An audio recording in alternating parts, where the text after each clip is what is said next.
John, we're good. No comment.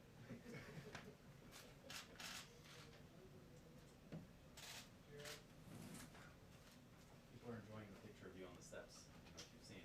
Yeah, everybody was What watching. happened? You on the steps of the EOB. Yeah, I was taking a conference call. Yeah. The cameras. We posted it. People are enjoying it. Yes. It was nothing bad.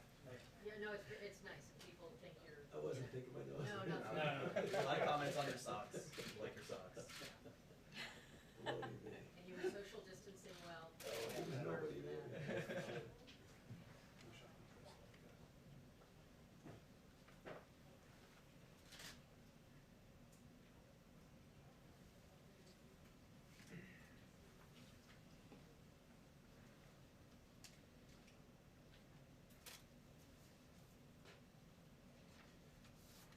So really get outside, and be able to actually work on the steps outside. It's a nice day too. Oh, Beautiful day. I enjoyed the hour that I was on that conference call. It's the first time I've heard that about a conference call. No, but it was outside, it was just beautiful, fresh air. How much sleep do you get in these days? Is it 3 hours, 4 hours? I was getting 3 or 4, but my wife completely put a stop to it and said, "You're gonna kill yourself," so I'm up to 5 and 6. Yeah, it makes a big difference. It really does. Those extra 2 hours, it's like everything in the world. The country wants you to stop. Yeah, please sleep. Get your rest. Give you effort.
Okay, thank you very much, everybody.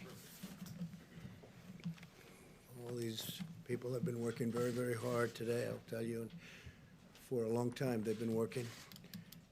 But before I begin, I want to express our nation's well wishes to Prime Minister Boris Johnson as he wages his own personal fight with the virus.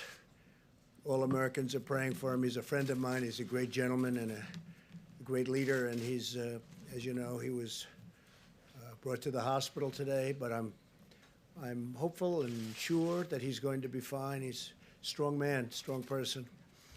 Today, every patriotic American heart beats in solidarity with the incredible people of New York and New Jersey. They've really become a very hot zone, but some very good things are happening. In New York, the first time where the deaths were less from the previous day. That's the first drop so far, so maybe that's a good sign. It could be. And the hospital levels are starting to perhaps decrease. It's been very short, but perhaps decrease. So we wish Governor Cuomo and all of the people in New York great, and New Jersey, your governor's doing a great job. He's doing a great job in New Jersey. They got hit very hard. I just want to say that the full power of the American government and American enterprise, it really is. This is an all-out military operation that we've waged, and especially over the last number of weeks. 50 states and territories have now been approved for major disaster declarations, which is very unusual. Thanks to the Army Corps of Engineers, New York City's Javits Center is now one of the largest hospitals in the United States. It's designated for treatment of the virus, patients, and staffed by hundreds of federal medical personnel deployed from 2 Army hospital units, and they're doing a great job. This was something that we didn't expect to do, but they needed help in New York, and we sent federal troops. Not only troops, we also sent a lot of very talented doctors, nurses, first responders. People are now running Javits. Also, as you know, the USNS Comfort, which is in New York, there's been a lot of publicity about that coming in, and all that was not supposed to be for the virus at all under any circumstances. But it looks like more and more we're going to be using it for that. So we'll see. That was supposed to be for people having other medical problems. But it's very interesting because there are virtually no cars on the road, no motorcycles on the road, no anything on the road. Things that would normally be taken care of, we don't see anymore. So we haven't seen that in a long time. It's perhaps a positive. But the ship is ready, and if it has to, if we need it for the virus, we will be using it for that. They'd prefer not, for obvious reasons, but if for any reason they need it, it's ready, willing and able. We have the best doctors, the best military leaders, and the best logistics professionals anywhere in the world, and we're orchestrating a massive federal response, unlike anything our country has ever seen or done. We've never done anything like this. And more we're using our medical people because of the fact that jurisdictions, states, in particular, New York, New Jersey, the Connecticut area, Long Island now has become a hot spot, part of New York. We're sending a lot of things, a lot of supplies, and now we're sending personnel where it's needed, military personnel. As of Tuesday, we'll have deployed over 3,000 military and public health professionals to New York, New Jersey, Connecticut, and other parts of our country. 3,000, and that number's going up. And we hope we're seeing a leveling off in the hottest spots of them all. So we'll see. You'll be seeing that over the next few days. Let's see what happens. But we're prepared. In the last 7 days, FEMA has airlifted critical supplies and protective equipment from every corner of Earth. They're coming from all over the planet, including from within the United States, where the equipment isn't as necessary. Since last Sunday, cargo planes have delivered almost, listen to this, 300 million gloves, almost 8 million masks, and 3 million gowns, and many more fully loaded cargo planes are right now on the way. 3 big ones landed today. And these supplies are being distributed directly to the hospitals and healthcare providers all across the nation, so that massive amount of material that we're getting in is being delivered all over the country. Tomorrow, we'll deliver an additional 600,000 N95 masks to New York City to take care of the needs of the public hospital system. It was a request of Mayor de Blasio. We've been working great with Mayor de Blasio, getting him a lot of stuff. He's working very hard, I can tell you that. And we're working really very hard with New York City and with New York State. And at the request of Congressman Lee Zeldin out in Long Island, we will also be delivering another 200,000 N95 masks to Suffolk County, where they need it very badly. So we're getting that out on an emergency basis. Should be there tomorrow. We'll also be deploying millions of N95 masks to other locations that Admiral Polovchak will detail shortly. The Admiral will be up in just a couple of minutes. Over the last 24 hours, FEMA has delivered an additional 500 ventilators to New Jersey, 500. And again, the governor has been very thankful. We're working very hard with New Jersey, including building hospitals. We've also sent an additional 200 ventilators to Louisiana, definite hotspot, 300 to Michigan, working very well, I think, with the governor.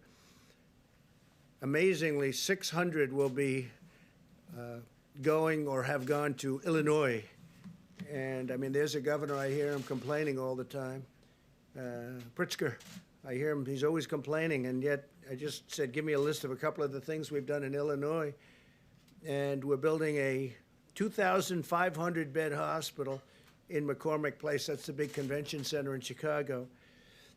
And we're helping to staff it, and probably will end up staffing it because he's not able to do what you're supposed to be able to do as a governor.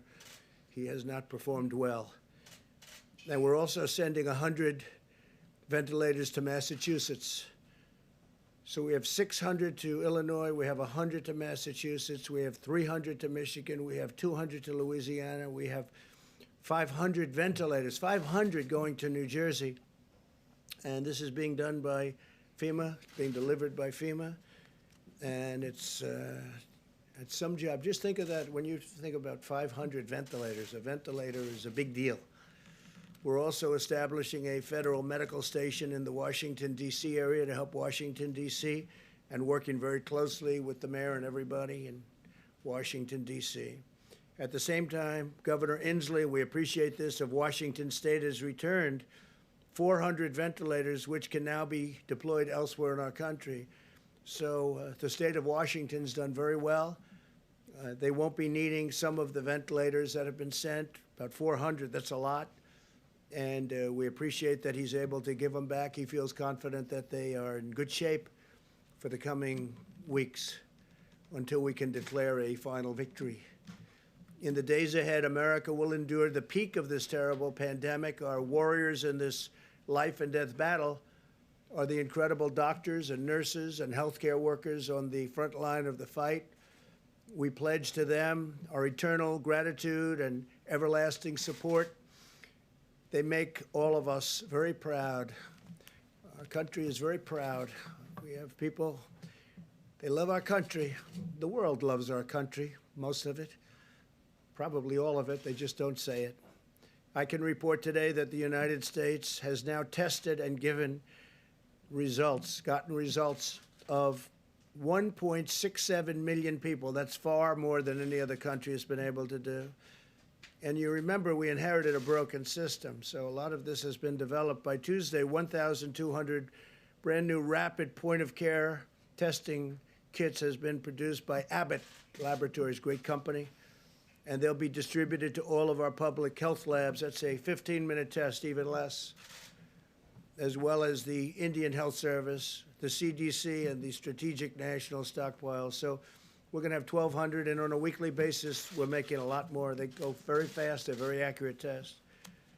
And other countries are wanting them, so at the right time, we'll be able to do that. But right now, we're getting them to all of ours. So we've done 1,670,000 tests. Think of that, 1,670,000 tests. And we have a great system now. We're working with the states in almost all instances, but we have a great system. And the other thing that we've bought a tremendous amount of is the hydroxychloroquine,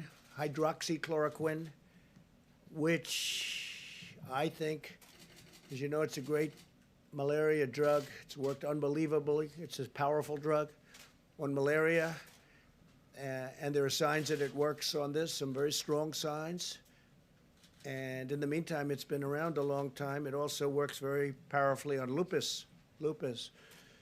So there are some very strong, powerful signs, and we'll have to see, because again, it's being tested now. This is a new thing that just happened to us, the invisible enemy, we call it. And if you have no signs of heart problems, the azithromycin, which will kill certain things that you don't want living within your body. It's a powerful drug. If you don't have a problem, a heart problem, we would say, let your doctor think about it. But as a combination, I think they're going to be, I think there's two things that should be looked at very strongly. Now, we have purchased and we have stockpiled 29 million pills of the hydroxychloroquine, 29 million. A lot of drugstores have them by prescription, and also, and they're not expensive. We're sending them to various labs, our military, we're sending them to the hospitals, we're sending them all over. I just think it's something, you know, the expression, I've used it for certain reasons. What do you have to lose? What do you have to lose? And a lot of people are saying that when, and are taking it, if you're a doctor, a nurse, a first responder, a medical person going into hospitals, they say taking it before the fact is good, but what do you have to lose? They say take it. I'm not looking at it one way or the other, but we want to get out of this. If it does work, it would be a shame if we didn't do it early. But we have some very good signs. So that's hydroxychloroquine and azithromycin. And again, you have to go through your medical people, get the approval. But I've seen things that I sort of like. So what do I know? I'm not a doctor. I'm not a doctor, but I have common sense. The FDA feels good about it. They've, as you know, they've approved it. They gave it a rapid approval. And the reason, because it's been out there for a long time, and they know the side effects, and they also know the potential. So based on that, we have sent it throughout the country. We have it stockpiled, about 29 million doses. 29 million doses. So we have a lot of it. We hope it works. Driven by the goal of the brightest minds in science. We have the brightest minds in science, but we're driven by the goal of getting rid of this plague, getting rid of this scourge, getting rid of this virus. These brilliant minds are working on the most effective antiviral therapies and vaccines. We are working very, very hard. I have met many of the doctors that are doing it. These are doctors that are working so hard on vanquishing the virus. We strongly recommend staying at home, practicing vigorous hygiene and maintaining social distance, so you're just not going to catch it. It's the most effective weapon in this war. And I will tell you, we are committing to you, we're committing to the people of our country like few administrations, few people, few professionals have ever committed before. They are working so hard. I see them before my eyes, exhausted. People that I'm dealing with every day, exhausted. They haven't left their offices. They haven't left their hospitals. We meet with them. We see them. And tremendous strides have been made. I think the vaccines, we'll have a report on that, but the vaccines, working together with other countries. We're also working with other countries, many other countries. And we all want everyone else to be first. We're very happy, but we are very far down the line on vaccines. We'll see how that all works. Johnson & Johnson's doing a great job, working very hard. A vaccine would be great. Therapy and therapeutics would be great. We'll see what happens. In the meantime, you may listen to what I said about the two drugs mentioned. My administration is rapidly implementing the largest emergency economic relief package in American history. You've seen what's been happening.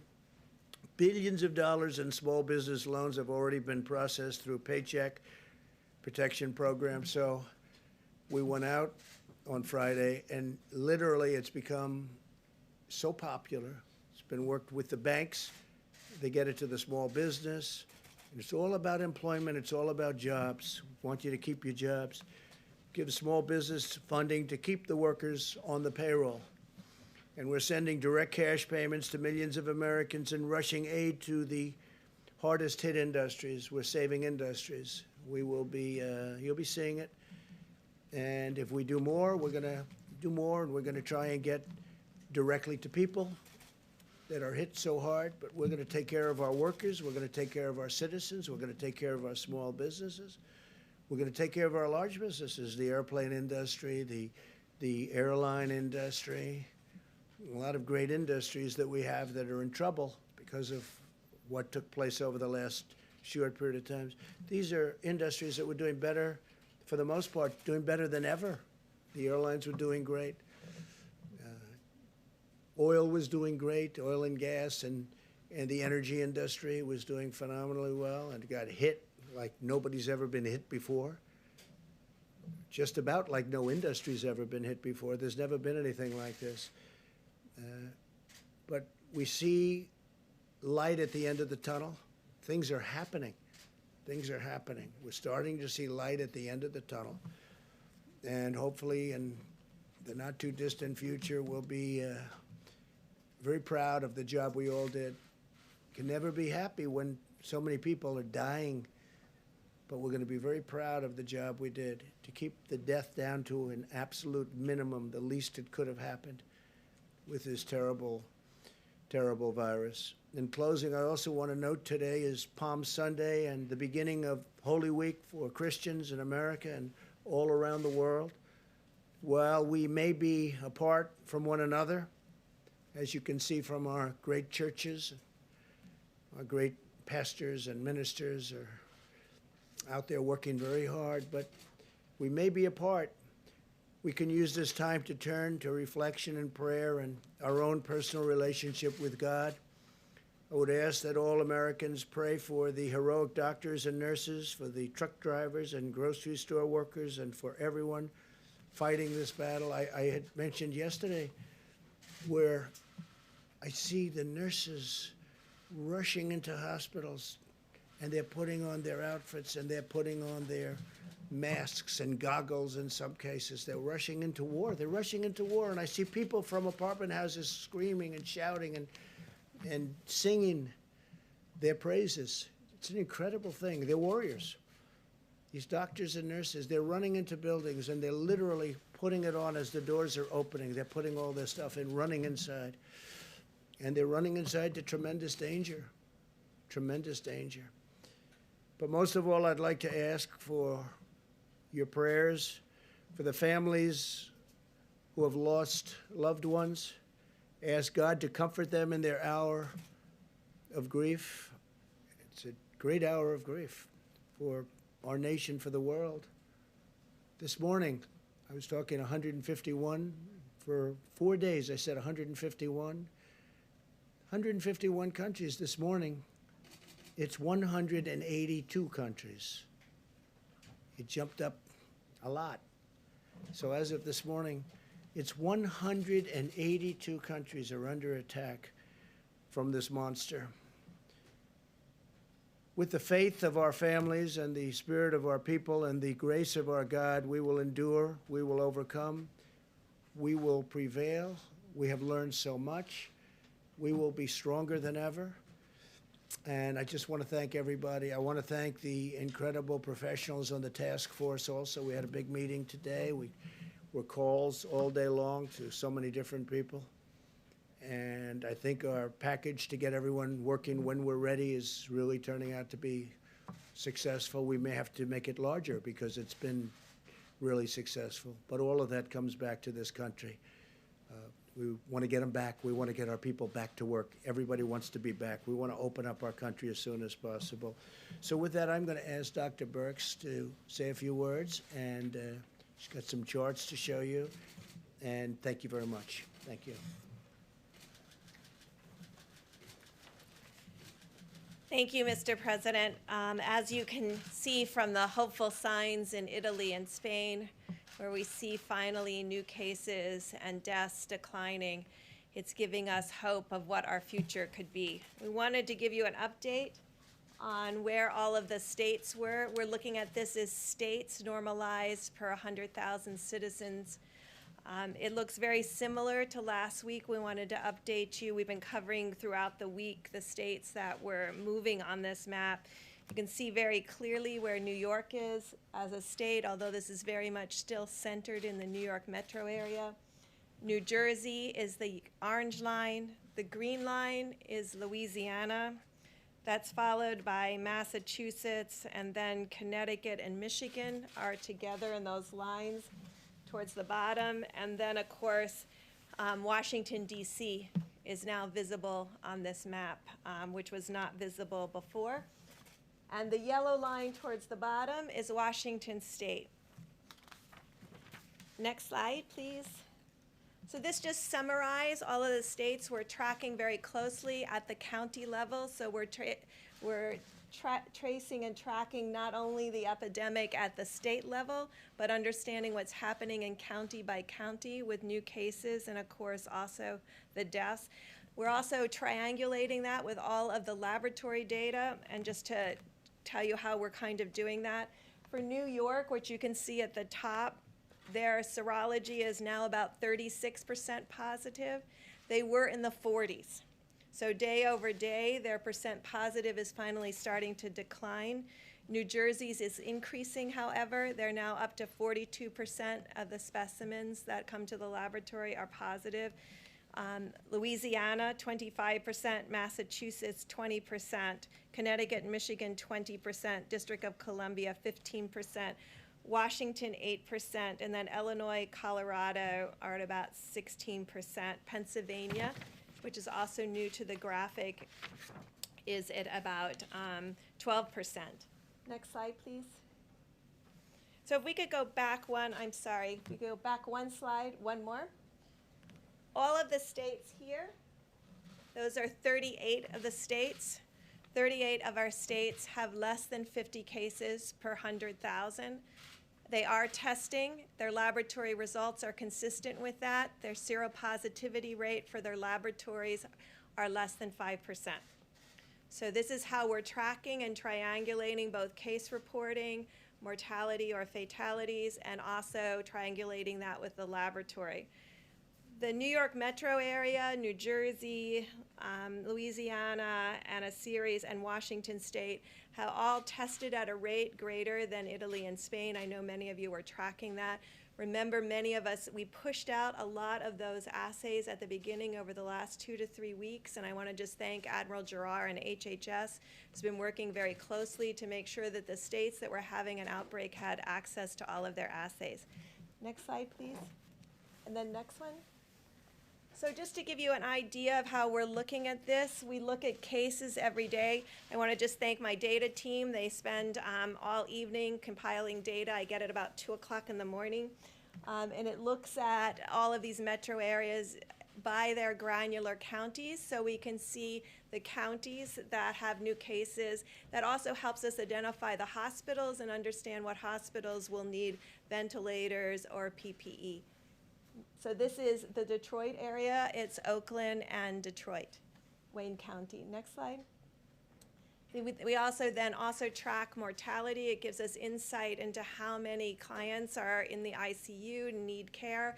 We want to make sure that we're meeting the needs both on cases and really appreciating the frontline healthcare workers that are really saving many people's lives. Next slide.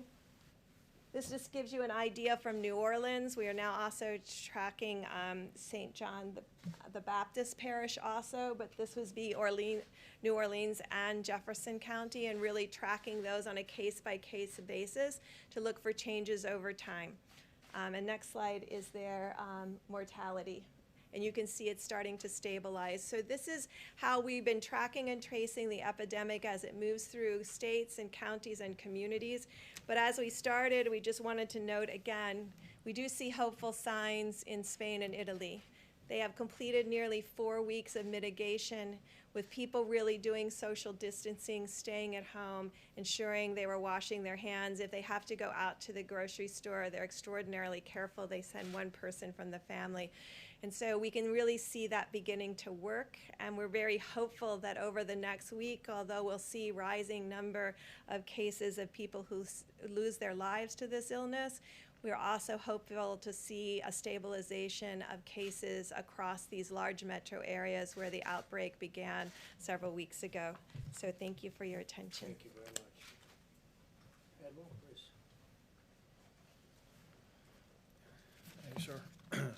What I thought I would do is update on the air bridge first, and then follow up on Dr. Bricks and how we're geographically aligning the supply chain. So the air bridge, we had 3 additional flights come in today, bringing 1 million gowns, 2.8 million N95 masks, 2.8 million surgical masks, 11.8 million gloves, 18.6 thousand gowns on 3 flights. And that material will be pushed out across the nation, delivered to hospitals, nursing homes across the country.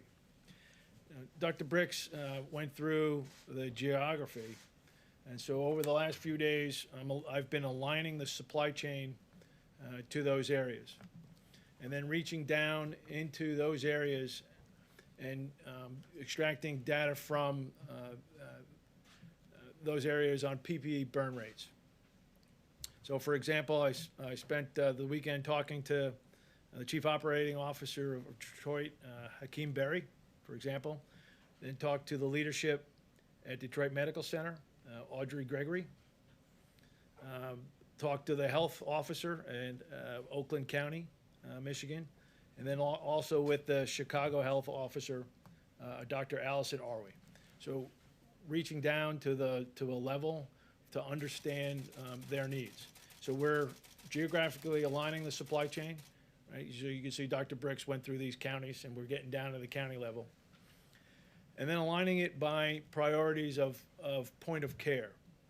Public hospitals first, VA hospitals, private hospitals, nursing homes, first responders, acute care. So over the coming days, we will be making a push to the geographic areas that Dr. Bricks mentioned, increasing the volume through the supply chain to those areas to give them weeks, not just days worth of supply.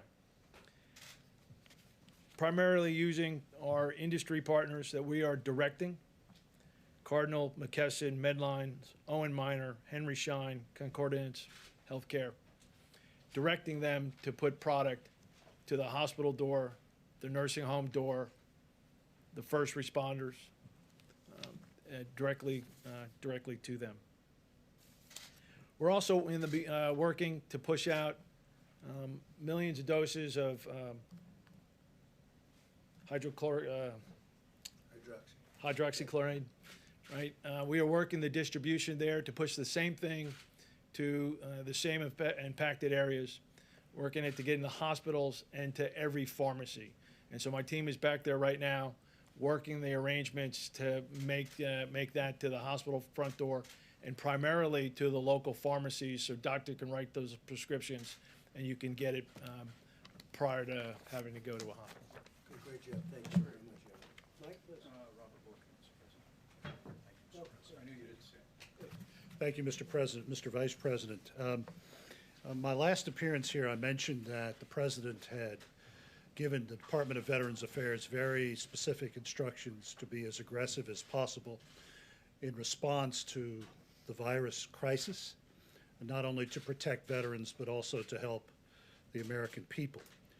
As many of you know, we have three primary missions at VA. One is to support veterans' health, the other is to provide veterans with benefits, and the third is memorial services. But we have a fourth mission, and that is to support the nation in times of national emergency, both in war and in peace.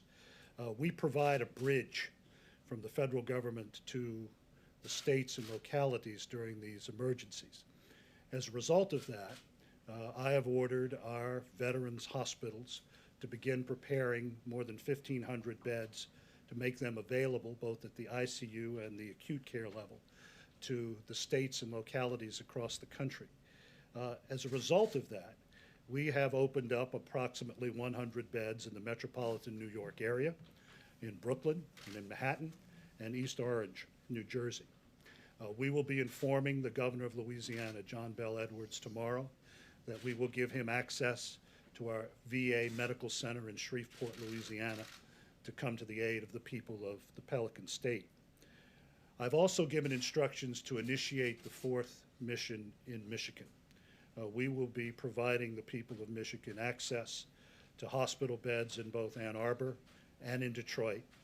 We've also provided a pharmaceutical trailer to be used by the governor of Michigan at Cobo Hall to support the citizens of Michigan who will be coming into that facility for medical care.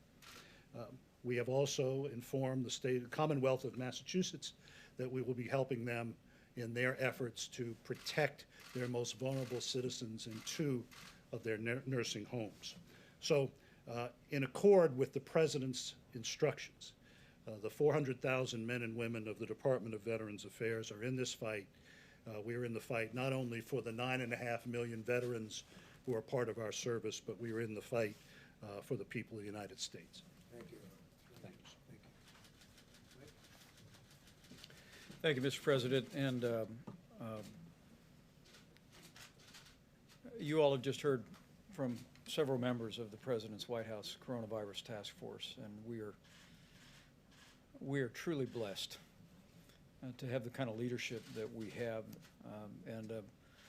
whether it be Admiral Polovchek, who is organizing the distribution of tens of millions of supplies, whether it be Dr. Birx and Dr. Fauci are analyzing the data literally hour by hour, or whether it be that whole of government approach that you stood up, Mr. President, calling on every agency of government, including the VA, HHS, and every agency. I hope the American people know, at this President's direction, we are sparing no expense. We are doing whatever it takes. We're marshaling the full resources of the federal government to respond to the challenges facing communities impacted today by the coronavirus, and making sure every community in America has the support.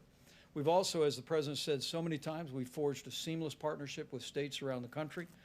As the President just reflected, by this Tuesday, with another 840 military medical personnel arriving in New York City, there will be some 3,000 Department of Defense and HHS personnel on the ground to supplement and to provide relief to healthcare workers, really at the epicenter of the coronavirus in the New York City area.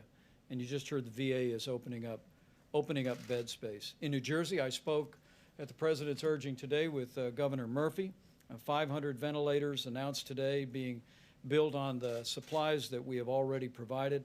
We were able to coordinate with him to extend all federal coordination on testing in New Jersey through May the 30th, if the need is there, and also opening up VA beds. I spoke with Governor John Bel Edwards in Louisiana, and was encouraged to hear from him that, as you heard Dr. Birx say, that new cases were down slightly. In fact, we're seeing a trend of some leveling among all of the governors I spoke to today. And I know what the Secretary of the VA just announced about opening up VA facilities has been a priority for Governor Edwards, but I assured him we're going to continue to send resources and supplies and personnel to support their health care. In Michigan today, I spoke to both Governor Gretchen Whitmer and Mayor Mike Duggan of the city of Detroit. Governor Whitmer and I spoke about a new program in Detroit that will make hydrochloroquine available for 3,000 patients through the Henry Ford Hospital. They'll be tracking in a formal study the results of that. But at the president's urging, I assured her that we're more than prepared to make hydrochloroquine broadly available to pharmacies and doctors' offices across the Detroit area as they deem appropriate. I also heard from Mayor Mike Duggan, as I told you, Mr. President, and he was so grateful to the FDA, not only for approving the Henry Ford Hospital test that will be exploring hydrochloroquine, but also for the rapid approval of the 15-minute test. In fact, Mayor Duggan told me that he was able to use the 15-minute test this weekend to test 150 first responders who had been sidelined because they'd been exposed to the coronavirus.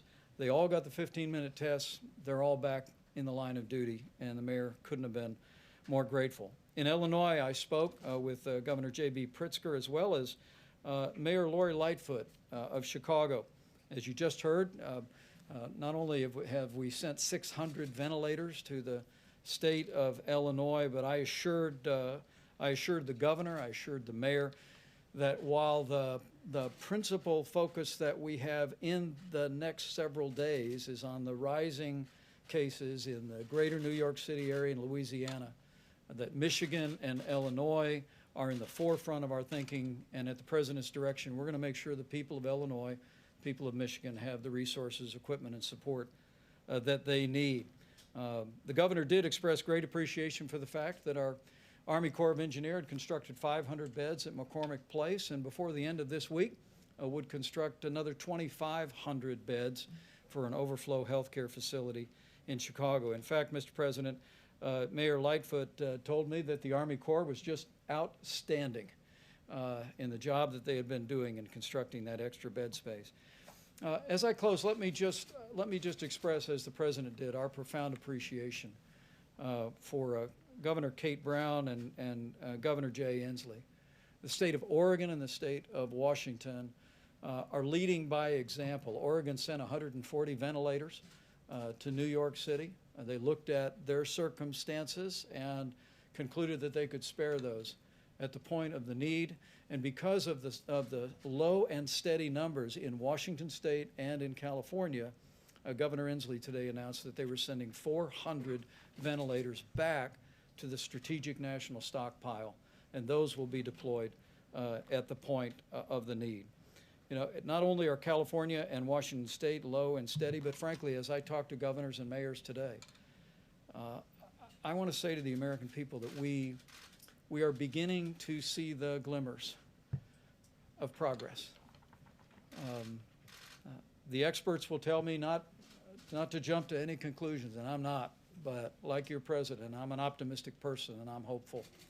And the truth is, we're starting to see cases and, most importantly, losses and hospitalizations begin to stabilize. But make no mistake about it, I want to say to the American people, if that holds, if that's happening, it's because of what all of you are doing. It's because the American people are putting into practice the coronavirus guidelines for America. You're listening to your state and local officials. You're practicing social distancing. You're using drive-thrus instead of going into restaurants. And so on behalf of your president and all of us, working really at every level, I just want to say thank you, America. Thank you for responding. Thank you for putting other people's lives in the forefront of your thinking, putting it again over and above your own inconvenience and difficulty. Because of your efforts, there is, as the President just said, light at the end of the tunnel. And I'm absolutely convinced with the continued cooperation, patience, persistence, and prayers of the American people, we'll get through this. And we'll get through this a lot sooner than we first thought it would take. Thank you. Mike, very much. Thank you. Mr. President. Go ahead. Yeah, Mr. President, if we can start with the Admiral, if that's right for you, sir. I wanted to ask you about the air gap flights, sir. There were the 2 flights that came through, the 3 flights, where did they come from, sir? They came from Asia. Asia, okay. And then you were mentioning all these supplies being dropped off, the masks, the gowns, the hydrochloroquine. How are you guys making sure that there's not a run on these products? You know, you drop them off at Hospital A and that people just don't rush and go grab every mask, gown. And then a question for you, sir, after that. And so it's going to the loading dock, and there's an invoice. And so those people that are responsible for that loading dock and that invoice, they're going to make sure that there's not going to be a You're run not on the worried about bank. a run on any of these? Okay. Thank you, sir. I appreciate that. Mr. President, first, did you have a We chance? do get orders for a lot more than sometimes we think an area needs. Generally speaking, we like to either negotiate that down or give it to them as they want. So we've had a lot of orders that we think are high, but we generally like, if we have, for instance, with the medicines and with other things, we like to give it to them. Every day we're building it up very rapidly and deploying it. But we do get orders from some of these states where we don't think they need it. We try and get it for them what they want anyway. Okay, go ahead. And then, you mentioned the Prime Minister off the top. Have you had a chance to Yes. speak to him today, sir? I didn't speak to him, no. I did get a call from the ambassador. And, hey, it's a big move going to the hospital. It's a big thing. He's a great gentleman, so I just hope he's okay. And then also, you mentioned the nurses, the doctors, the people that you Yes. see celebrating. The people that are gearing up and getting ready, the people that are applauding and celebrating him. Has there been any talk on any level whatsoever of some sort of either compensation fund or protection for nurses, doctors? Because there's been a lot of fear. There's been some people that said, I can't risk my family's livelihood. I can't go back to the ER. Has there been any Well, discussion? we're talking about it, and we're talking about doing something for them, but we're really looking at the conclusion. We don't want to focus on that now. They're incredible. They're not saying we're not doing it. They go in with good equipment, with great equipment, and with stuff that's not so good. And sometimes they catch it wearing the best stuff you can buy, brand new, the best stuff. This is a very tough enemy. But these are amazing people. No, we are talking about something, but we're really thinking about, let's get it finished first before we do that, please. The Surgeon General this morning was talking about the coming week being among the hardest and saddest weeks of our lives. He was talking about this being our Pearl Harbor, our 9/11 moment. You all are talking about glimmers of hope and stabilization. How are the American people supposed to bridge those different descriptions that they're getting from this administration? I don't think they're so different. I think we all know that we have to reach a certain point, and that point is going to be a horrific point in terms of death, but it's also a point at which things are going to start changing.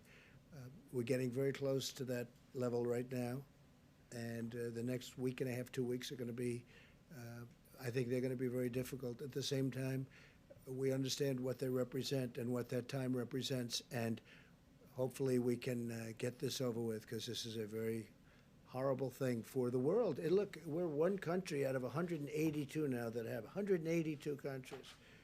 I have a friend of mine said he didn't know we had so many countries in the world. 182 countries are now affected by this, so we want to get it over with. Okay, please. And with those numbers, sir, could I just ask one follow-up Yes. on those numbers that you were talking about earlier?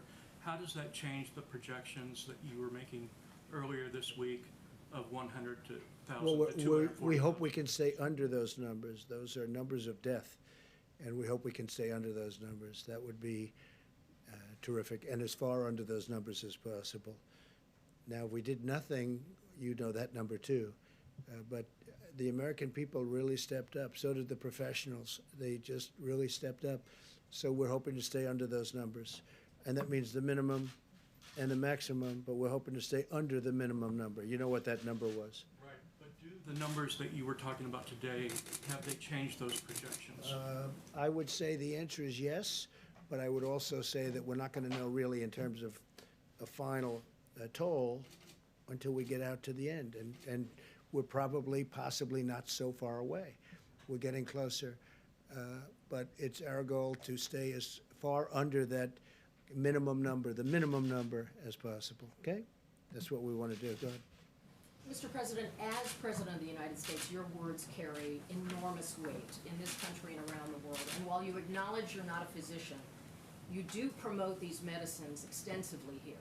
How do you not go so far as to be giving medical advice?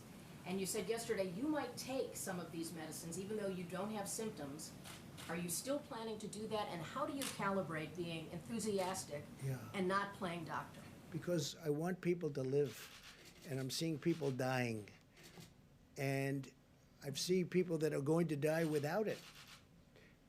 And you know the expression, when that's happening, they should do it. What really do we have to lose? We also have, this medicine's been tested for many years for malaria and for lupus, so it's been out there. So it's a very strong, powerful medicine, but it doesn't kill people. We have some very good results and some very good tests. You've seen the same test that I have. In France, they had a very good test. They're continuing. But we don't have time to go and say, gee, let's take a couple of years and test it out, and let's go and test with the test tubes and the laboratories. We don't have time. I'd love to do that. But we have people dying today. As we speak, there are people dying. If it works, that'd be great.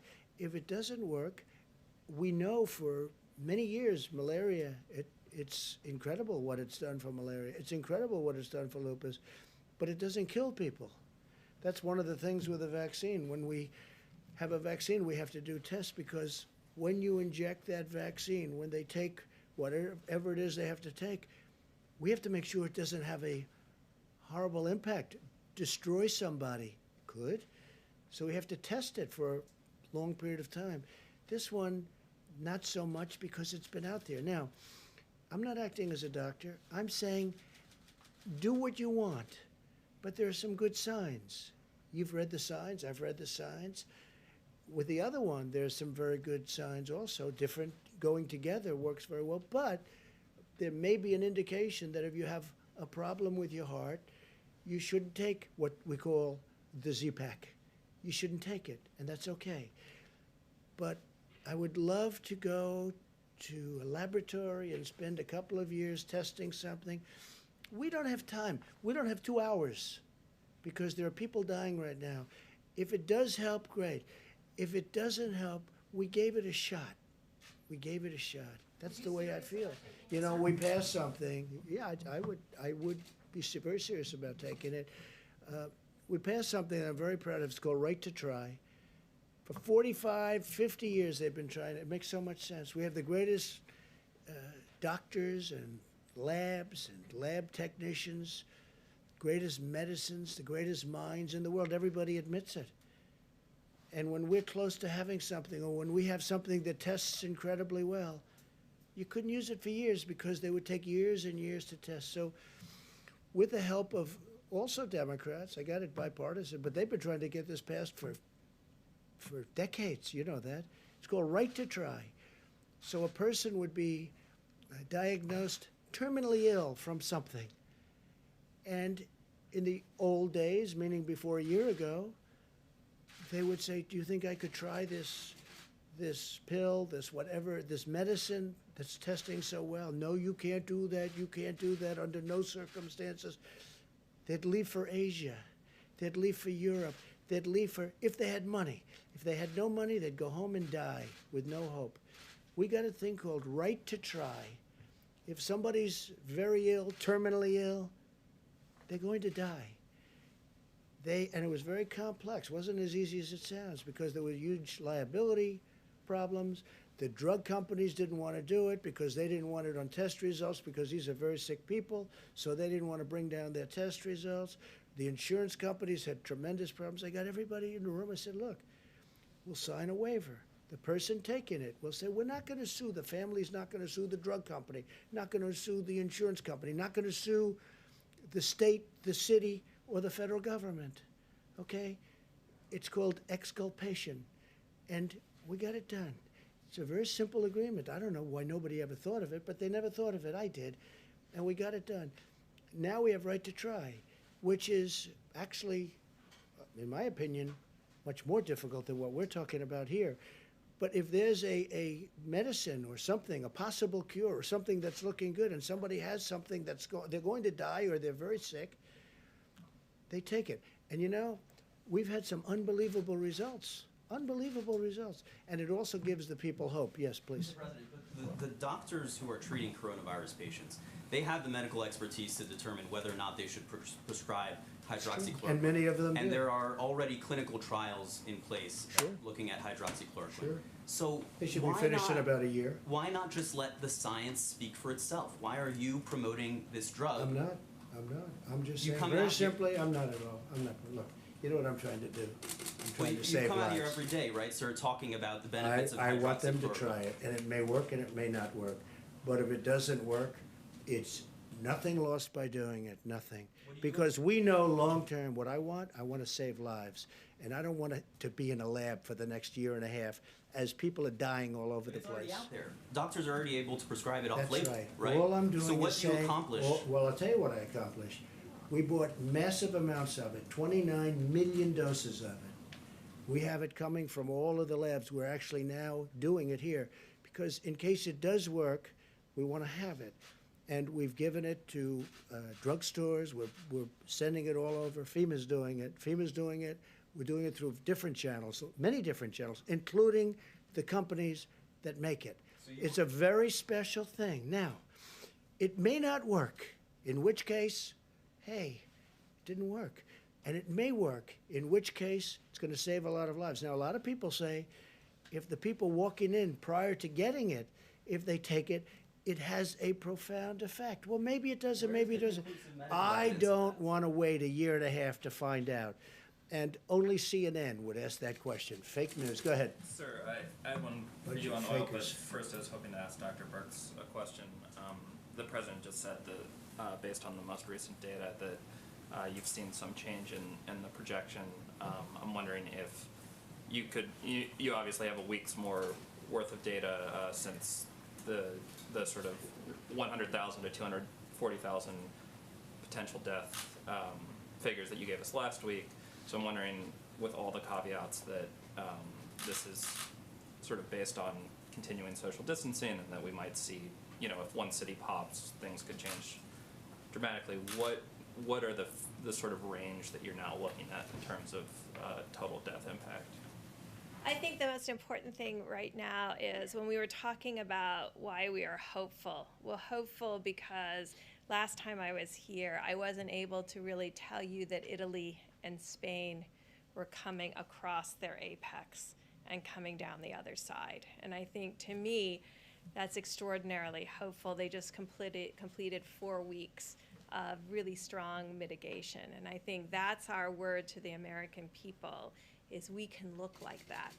2 other countries look like that now. 2 other countries with a very similar experience to our experience, with higher case numbers and higher mortality. So that's what the promise is. The promise is, if we do this, we could potentially be better. Now, Dr. Fauci and I today got another update from another independent modeler, and the numbers came in close to that 100,000 number again. But we believe, Dr. Fauci and I, that if every American follows the guidelines, 6 feet, washing hands, not social gathering, that will have an even greater impact. And the other side of the equation certainly is our remarkable healthcare providers, our respiratory therapists, our laboratory technicians, our nurses and doctors.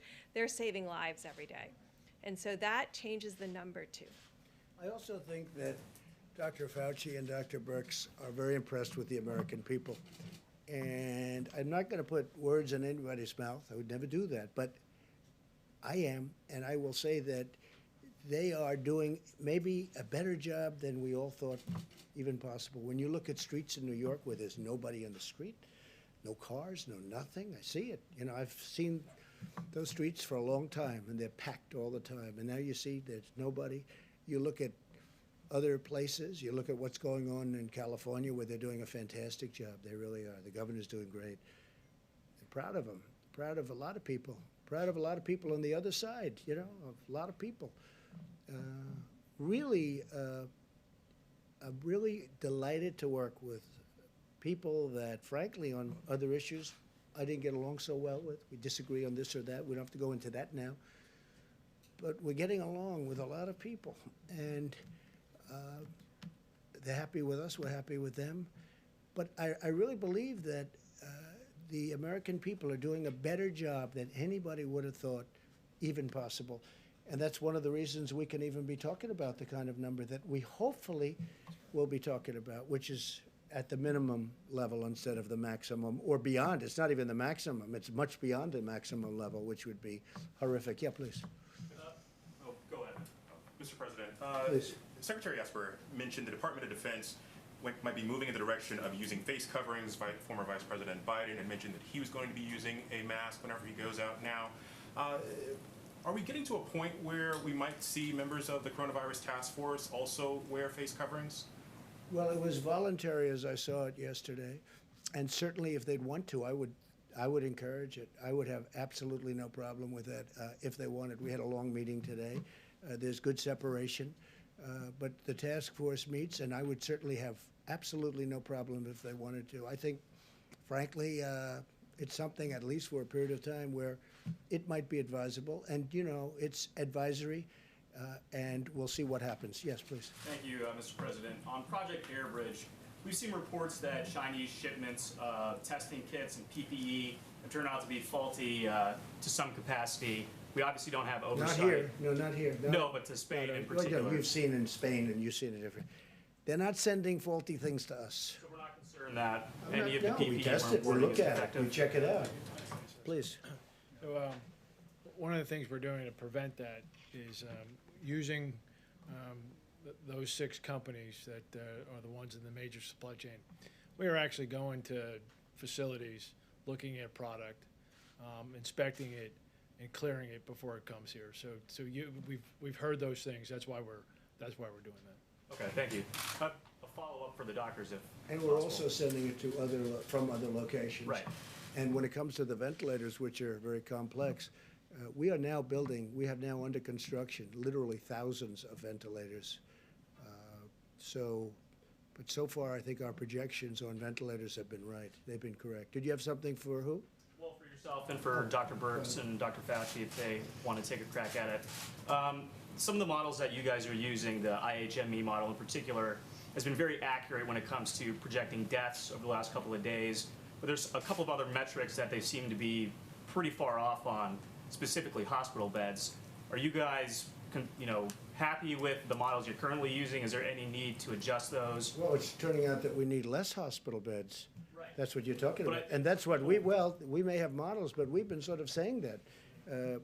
In New York, we were saying we think you're going to need less. Now, let's hope that continues. But right now, I heard Governor Cuomo this morning, and he was saying less hospital beds, also less death. That was a very big thing. First time, less death today than yesterday, right? That's a big thing.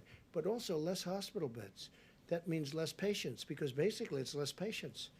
And we were saying that. And it also means less ventilators. So there's a lot of not a very positive things happening. Okay, please. Thank you, sir. With Prime Minister Johnson hospitalized, Yes. I noticed a few minutes ago you were standing right next to Vice President Pence. Are you considering staying away from each other just to make sure that we have continuity of government in the executive branch? We have this tiny platform, and I'd love it to be wider. You're staying away from each other. Mike, you were tested? Yes, sir. Okay, like recently, so was I a couple of days ago. You keep interacting with We are, groups of we people. are, here we are on this platform. And, but I get next to him, I don't breathe. I'm only kidding. We are sometimes forced into positions that I'd rather be away, but it's you're all looking for questions. Mike's a very big part of this. I am. It's very difficult maintaining like this distance on this little area. I just wanted to ask really quickly, under what circumstances you would consider leveling tariffs on imports of oil to the United States? Well, if the oil price stays the way it is because of people that really want to see it go up. When I say we want to save a great industry, and we built a great industry in this country. If they don't get along, I would do that. Yeah, I would do tariffs, very substantial tariffs, because we're independent now. We have our own oil. And if I did the tariffs, we essentially would be saying we don't want foreign oil. We don't want any foreign oil. We're just going to use our oil. and that would help to save an industry. And, you know, it's become a tremendous job producer, and it's great to be independent. We're independent. Our energy is now independent. We produce more oil and gas than anybody else, than any other country, and that all took place over the very recent time. Now, in the meantime, I'm seeing $91 cents a gallon out on the road. Okay, a lot of people are happy. I see very inexpensive jet fuel. We're trying to save the airline industry, but I want to save our great energy industry, and that's what we're doing. Yeah, so I would absolutely do that. And what we'll do, price will still be very low, but what we'll do is we'll save, and very importantly, we'll save tens of thousands of jobs. One of the other things we're doing is having oil shipped to our strategic oil reserves, okay? And, you know, we're buying it for the right price, and we're shipping it. In some cases, we're storing it for nothing. They're there. We're filling up our reserves with this very inexpensive oil. Nobody thought they'd ever see a price. This is like from the 1950s, where they had big dollars, okay? So, no, I would use tariffs if I had to. I don't think I'm going to have to, because Russia doesn't benefit by having this, and Saudi Arabia doesn't benefit by having. They, you know, oil and gas are their major sources of income. So it's obviously very bad for them. But we have an industry that's a very important industry, and it's really formed beautifully. It was the virus that killed it, because what happened is it's down 40% from the day this happened, 40%. Otherwise, it would be doing phenomenally well. So that's it, yeah. Mr. President, can we get an idea of timeline for those people that are waiting for the stimulus checks, how many more days they may have to wait? And then Speaker Pelosi today, or I think last night, said in the next bill that they would like to see additional stimulus checks made. Have you guys thrown around an amount of how much money? No, but I like the concept of it. I think it's good. We're talking about a different way of doing it, but I like the concept. I like the concept of infrastructure. Our country has to be rebuilt. They spend all this money in the Middle East, $8 trillion. We're up to now $8 trillion in the Middle East. We got to rebuild our country, okay? We have to rebuild our roads and our schools, our bridges. We have to rebuild our country. So I like an infrastructure bill. I also like money going directly to people. It's not their fault that this happened. And I do think this, especially the faster we can get it open, our country. Can you believe we're talking about our country, getting our country open? The faster we get it open, the bigger the boom, the bigger the rocket ship going up. I think it has a chance to go really quickly, relatively quickly. I'd like to see very quickly, but we'll see. But part of the stimulus and part of what we're doing, that will help it. And the nice part is we're paying practically zero interest rates. You know, we're paying very little. It's one of the reasons I like the infrastructure bill, because we're borrowing, we have a strong dollar. And the advantage to a strong dollar is everybody wants to invest in this country. They all want to buy our dollar. On the direct payments, sir, just in terms of timeline, are we talking still 2 weeks? Are we talking 10 days? I think so, yeah, from what I'm hearing, that, yeah, a couple of weeks, that's what I'm hearing, yeah. Please. Thank you, sir. I wanted to follow up on the hydroxy question. Thanks for the numbers. Has there been any tension with the medical staff on that? Are they in agreement with Yeah, we discussed it with the staff. We discussed it with FDA. Well, FDA approved it, so, you know, which is another point. I mean, it's been approved by FDA, which is very important. If it wasn't approved by FDA, then I couldn't do this. But FDA has approved it, the hydroxy.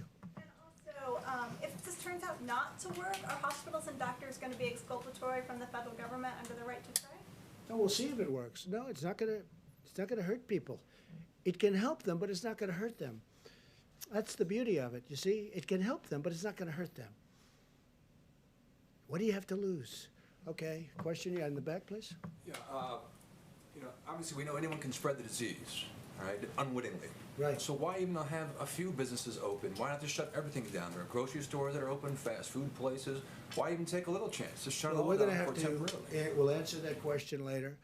All I can say is that right now, things are looking really good, and opening up with a bang will be a great thing, and there's nobody gonna be happier than me. Please, go ahead. Just to follow up on your comments about the ventilators, Yeah. the IHME model suggests that 32,000 ventilators will be required by the peak in mid-April. GM is not expected to have ventilators ready before 32,000 will be what? required across the country. In addition to the ones that we've already sent? Just in Don't forget, we have almost 10,000, a little more than 9,000 right now. and those are ready to rock should we need them. And we had to keep it, you understand that flexibility, so that if we need them in New York, which we might not, if we need them, but they're ready to move. We're already military, it's a military operation. We are ready to move. They'll be moved immediately into whatever section of the country we need. Would you like to answer that, brother? Yes, sir. So, correct. FEMA's working on a plan to be able to move ventilators. So, for example, the DoD gave another 500 ventilators. They're on the move, being staged at Fort Dix to be able to rapidly deploy them to locations. And to include, you heard the president mention states giving to states, things like that. So there's the ventilators that aren't in use that conceivably we could rapidly move as well. Right. But you mentioned that there were thousands that are currently being made. Yes. So I just wondered if there was any update with GM and Ford, just because. No, but they're not going to be long. They've started, GM, Ford. We have 11 companies, approximately 11 companies building them. And we're going to have a stockpile for future. Hopefully we never have to use them. They should have. The hospitals, the states should have bought a stockpile. They didn't do that. So we've made up for it. But if we have extras, other countries need them. I mean, you see, UK needs them badly, France needs them badly, Italy needs them badly. They need them. So it's complicated. It's a big piece of equipment. It's expensive. And we'll be able to help other countries after we take care of our needs. Yes, please, go ahead. Yeah, thank you, sir.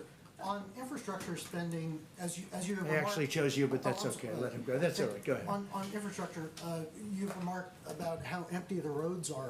Is there any way to speed up infrastructure? I mean, the Beltway in Washington, it takes forever to do any road repairs because of all the No, I traffic. know, and because they don't do construction techniques that work and that are better. I mean, I see a highway, and which is what I do. I do construction, what I did.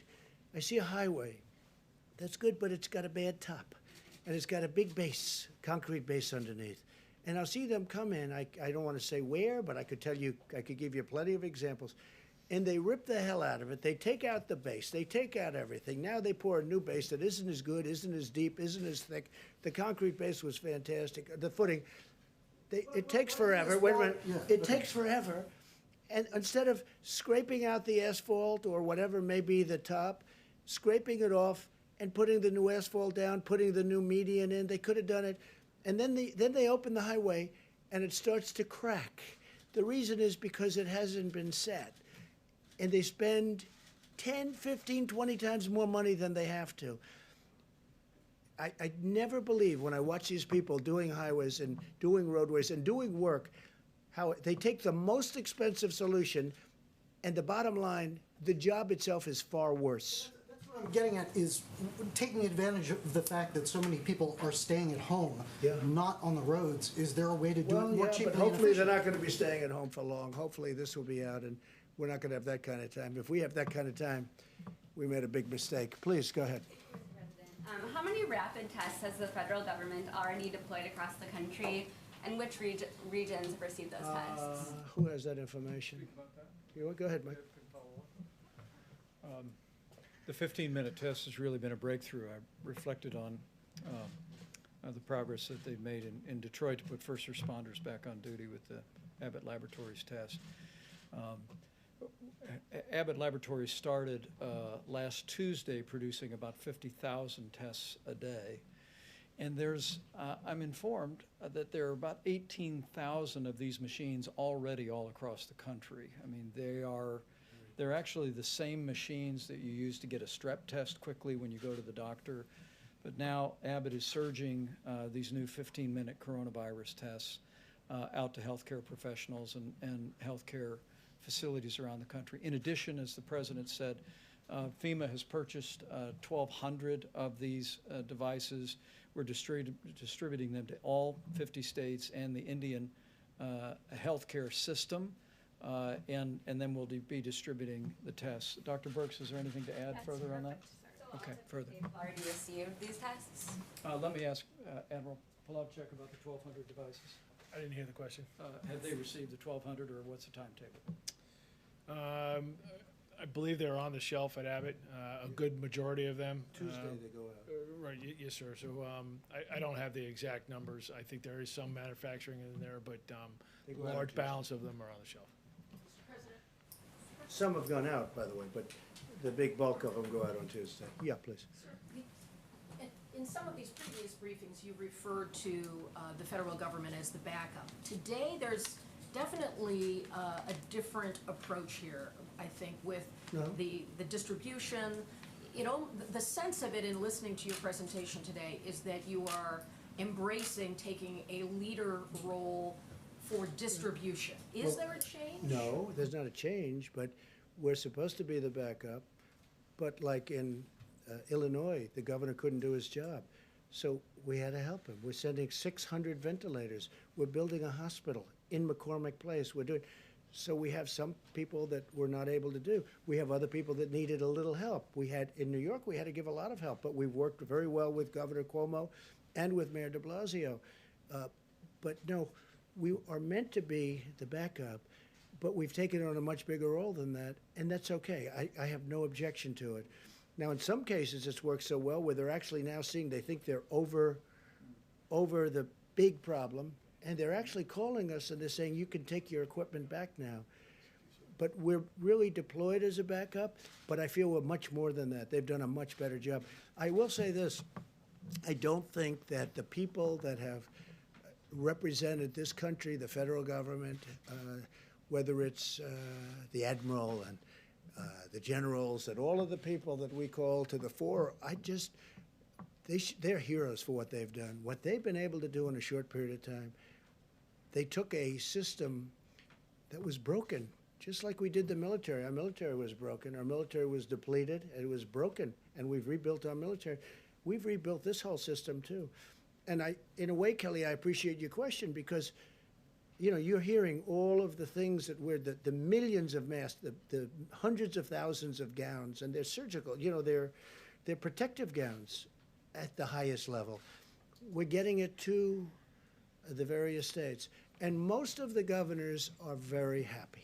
Now, a lot of times, you know, it's politics. Maybe I do the same thing, I don't know, but they'll try and act not so happy. I will tell you, when I speak to them or when Vice President speaks to them, they're singing the praises of all of these people.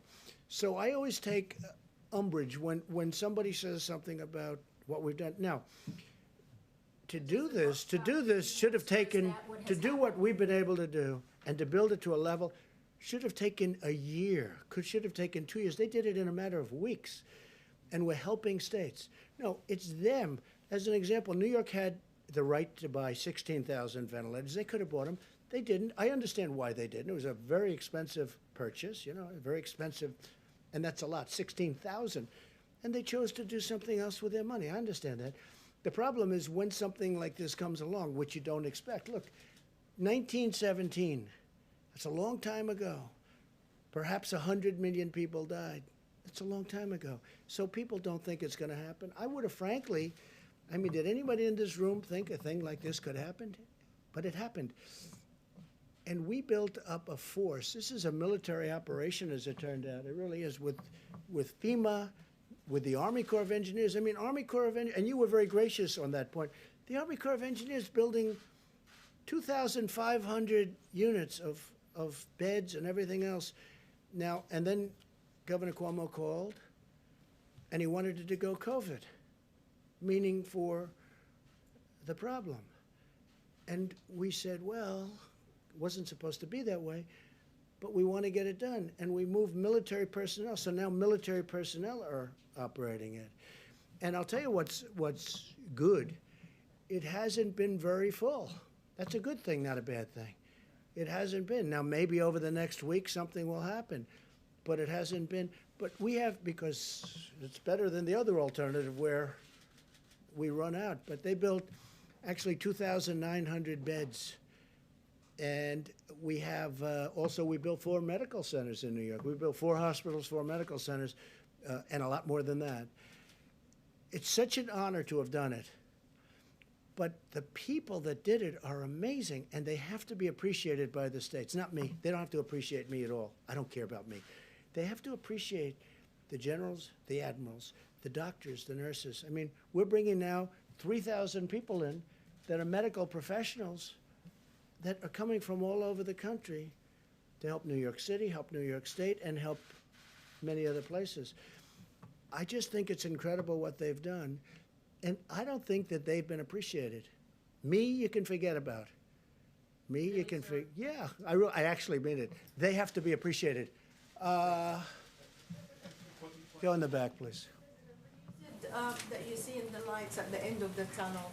And yesterday you said... I do. Yeah, I see sure. light at the end of the tunnel. If I Yeah, didn't, yes. I would not be very thrilled with what we've done. No, I see light at the end of the tunnel. I think indications are some of the numbers coming out today. I think, we had a very good meeting today. We're seeing things that we don't even report because we think it's too early to report. No, I think, we're seeing things happen that are very good. And we also know, all of us, including the medical professionals, that we have to open our country up. We have to get going. We have to open our country up.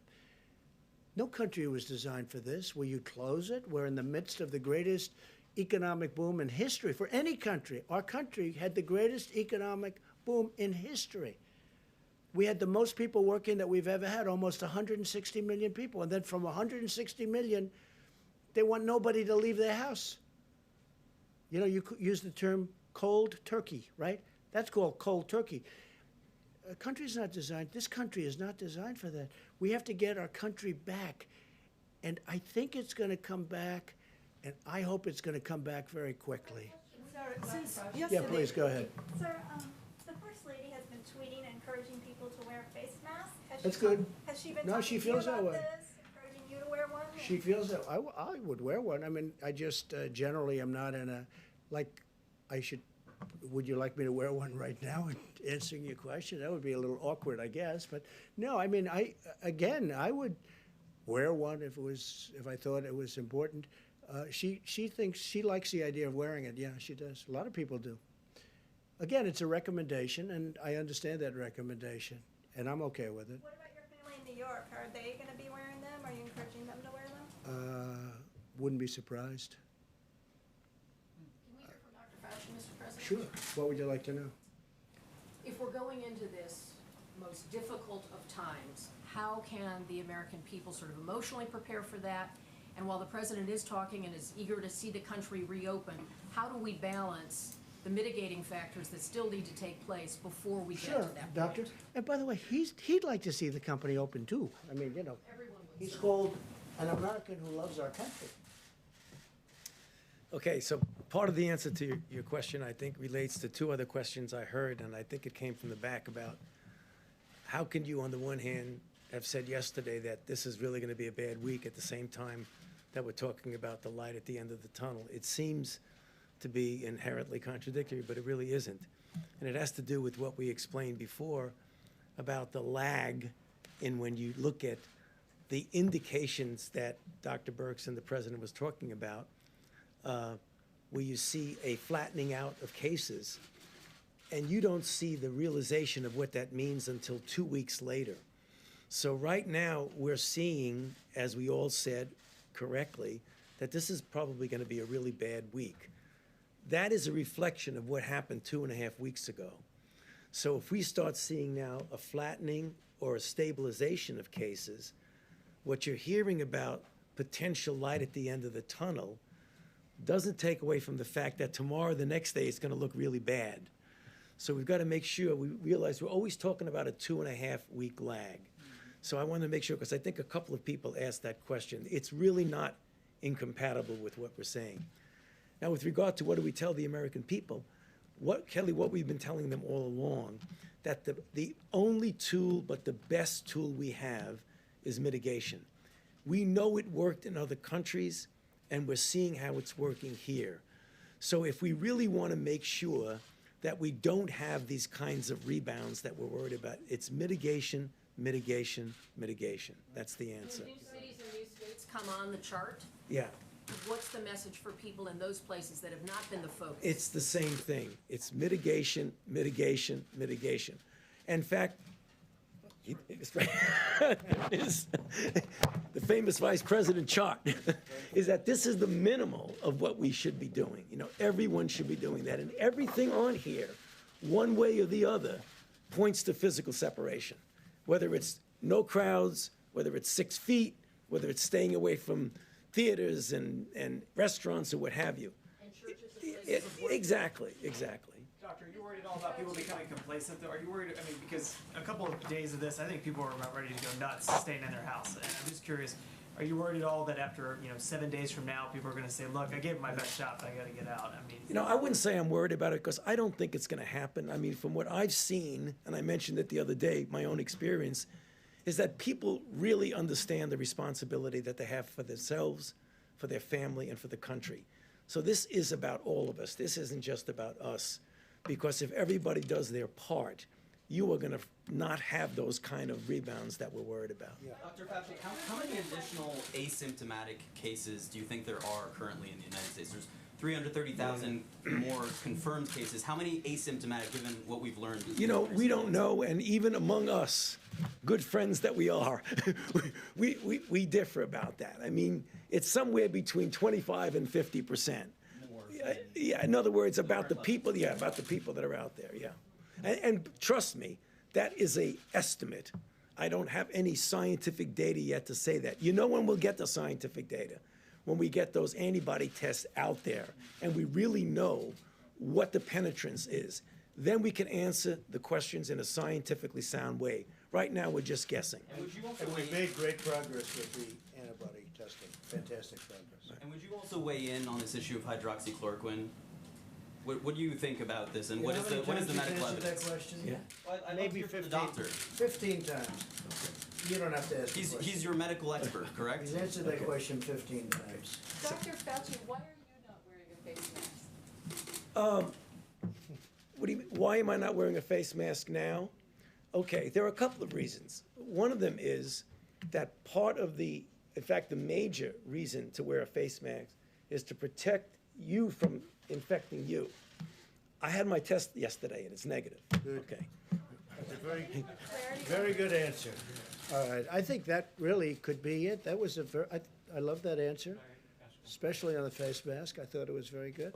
Go ahead. Sir, on the equipment issue, records show that federal agencies did not begin. Oh, stop it. Who are did you not with? begin By the way, who are you the with? Associated Who are Press, you sir. with? The Associated Press.